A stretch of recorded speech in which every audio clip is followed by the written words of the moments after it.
Патот кој води до индивидуалниот и колективниот успех не е ниту краток, ниту лесен. За да се измине, потребна е посветеност кон целта и чувство за одговорност кон себе и кон другите, вели невропсихијатарот Витомир Мицев.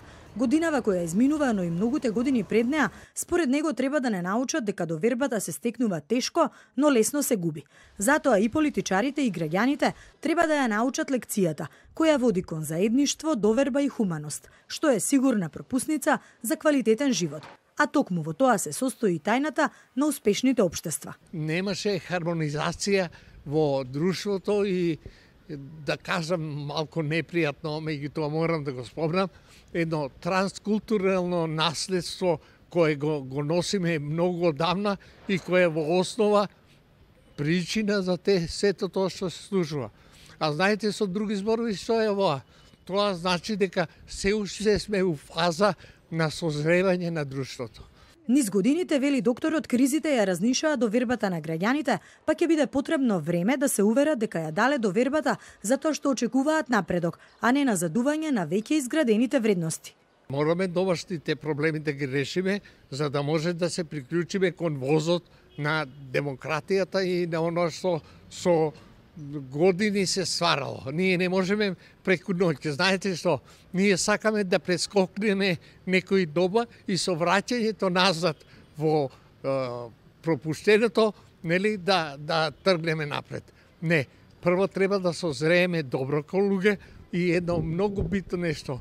Ние во себе носиме, да не кажам, генетско чувство на недоверба еден кон друг. Во оној момент кога вие ќе ми верувате на мене, и јас на вас, тогаш ќе има маса за разговор и решавање. Секторот здравство, во кој невропсихијатарот Мицев го минал својот работен век, вели е пред нов предизвик во кој е потребно добро менаџирање и конкретни решенија. Не ни требат само апарати, ни треба луѓе кои што треба да работат со апаратите.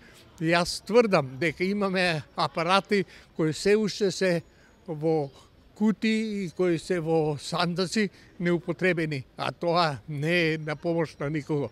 Има полно работи што министерот може полека да ги компензира или да ги средува, така, например, као што е најавата за мој термин, најавата на доктори, специјалисти, натаму.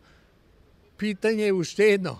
Дали ни треба толку многу факултети и дали они ќе извадат кадри кои што ни треба. А тоа што луѓето бегат од Македонија не е само заради парите. И да, они се клучни, меѓутоа зависи и од можноста за едукација и напредување. Затоа луѓето одат во странство.